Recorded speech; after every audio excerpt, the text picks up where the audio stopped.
Hey guys, நம்ம இந்த வீடியோவில் என்ன பார்க்க போகிறோம் அப்படின்னா உருளைக்கிழங்கு காளான் கிரேவி எப்படி செய்கிறதுன்னு பார்க்கலாம் வாங்க.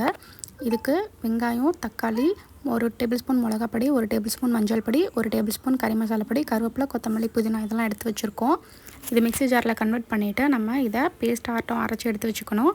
ஸோ பொடி எல்லாத்தையுமே போட்டு அரைச்சிருங்க. இதை அரைச்சி இந்த மாதிரி வச்சுக்கணும். இப்போது ஒரு காளான் 2 பாக்கெட் காளான் வாங்கி இந்த மாதிரி கட் பண்ணி வச்சுக்கோங்க. உருளைக்கிழங்கு இந்த மாதிரி ஸ்லைஸ் பண்ணிக்கோங்க. இப்போது அடுப்பில் பேன் வச்சு எண்ணெய் சூடானதுமே ஒரு பட்டை வாசத்துக்கு போட்டுட்டு உருளைக்கிழங்க ஃபஸ்ட்டு நல்லா வதக்கிடணும். இது வேகிறதுக்கு கொஞ்சோண்டு உப்பு போட்டுக்கோங்க, சீக்கிரமே வந்துடும். தேவையான அளவுக்கு பெருங்காயம் ஆட் பண்ணிவிட்டு நம்ம அரைச்சி வச்சுருக்க பேஸ்ட்டை நம்ம அதில் ஆட் பண்ணிக்கலாம். உருளைக்கிழங்கு இதிலே நல்லா வதங்கிடணும், ஏன்னா காளான் சீக்கிரமே வெந்துடும். ஸோ முன்னாடியே உருளைக்கிழங்க நல்லா வதக்கிடுங்க. இப்போது நம்ம காளானையும் சேர்த்துட்டு அதையும் சேர்த்து பரட்டி நல்லா வதக்கிக்கணும். இதுக்கு தண்ணி ஊற்றக்கூடாது, ஏன்னா காளான்லேருந்தே தண்ணி நிறையா வரும்.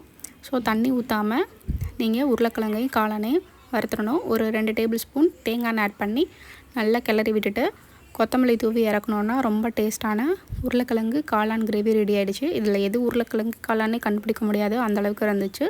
ஸோ இந்த மாதிரி நீங்கள் காளானை ட்ரை பண்ணி பாருங்கள். இந்த வீடியோ உங்களுக்கு பிடிச்சிருந்துச்சுன்னா மறக்காமல் லைக் பண்ணுங்கள், ஷேர் பண்ணுங்கள், கமெண்ட் பண்ணுங்கள், சப்ஸ்கிரைப் பண்ணுங்கள். தேங்க்ஸ் ஃபார் வாட்சிங்.